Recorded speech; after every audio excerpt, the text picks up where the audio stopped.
Mali guys yung ano natin, yung dinaanan natin. Doon tayo sa kabilang buliran dumaan, kaya umikot pa tayo ng 6.1 kilometers mahigit papunta dito sa may Antipolo Residences. So, ang pin kasi nito, Bayogo Buliran Road. So doon tayo dinala sa kabila. Eh bawal pala dumaan doon. Mayroong daan sa kabila. So umikot pa tayo guys. Yan, ngayon dito tayo sa may Antipolo Residences. Ang layo ng inikot natin. Dito tayo guys.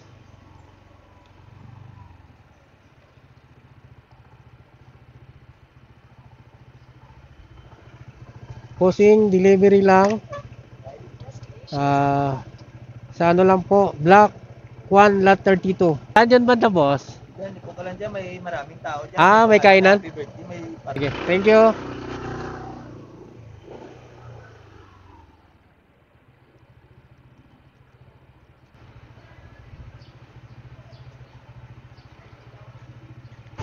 Dito. Apo.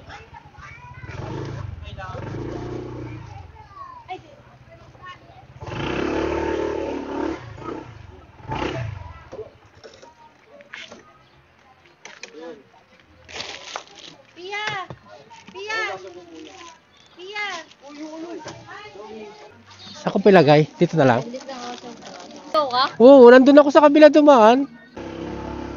So yan guys, nag-drop tayo rito. Balirong pinto eh. Ayan. So, nakalagay dito. Get closer to the drop-off location. Ang drop-off natin, doon sa, ito, pag diniretso mo to, ayan dyan, buliran dyan eh. So, ang drop kasi nito, nakalagay yung address.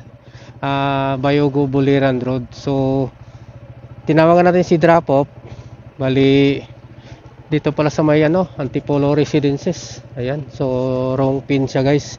So ayan nakalagay dito. Pakita ko. Ayan. Ayan nakalagay guys, yan. So pag kinomplete natin yan, ayan may nakalagay kasi sa may baba, arrive already. Tapos try later. So pag kinomplete kasi natin yan, magkakaroon tayo guys ng inaccurate updates. Kumbaga hindi tayo sakto dun sa may location sa may pinaka drop off. So ang gagawin natin guys, para hindi tayo mag inaccurate updates, lalapit tayo dun sa may drop off.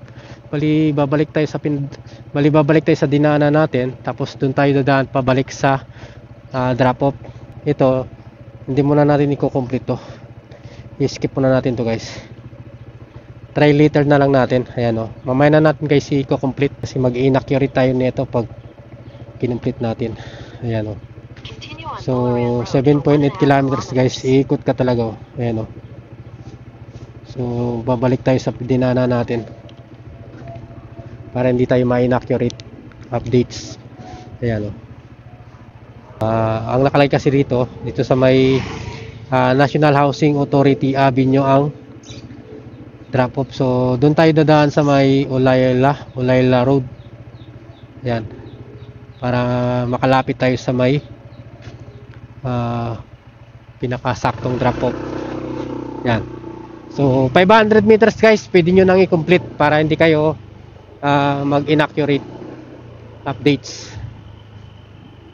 So kahit hindi na kayo lumapit mismo dun sa pinakatamang pin location, check nyo lang pag naka 500 meters na kayo o 500 meters na lang ang layo dun sa saktong pin location, saka nyo i-complete para maiwasan natin yung inaccurate position o inaccurate updates location.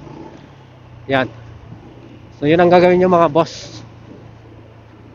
10 minutes later. So yun guys, malapit na tayo sa may pinaka drop off location natin. 1.4 kilometers. So kakanan muna tayo rito. Ilapit natin konti para di tayo mag inaccurate position o inaccurate updates. Yan. So Buliran Road kasi to, kabilang Buliran Road dito sa kabila. Ayan, 1.2, try natin guys i-complete dito. Mag picture na lang tayo kahit saan. Ayan. So Check natin. Ayan, 1.1 kilometers guys mula doon sa tamang drop off. Ayan kasi yung tamang drop off ko nandito. Ayan. So, i-complete natin guys. Try natin.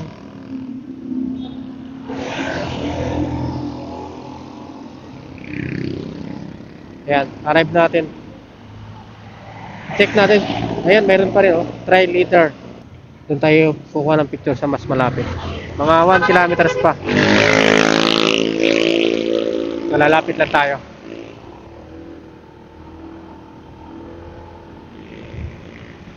One minute later. So ito guys, 500 meters. Try natin. Ayan guys, 500 meters na lang. Ito yung tamang pin. So try natin i-complete.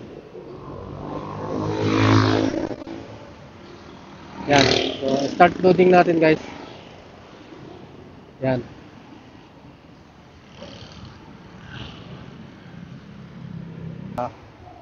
So pipicture na lang tayo kahit saan dyan. Pwede na yan. Yan. Complete natin guys. 500 meters yan guys. Ang layo. Yan. So dapat ganun kalayo guys, 500 meters. Para maiwasan nyo yung inaccurate updates position. Yan.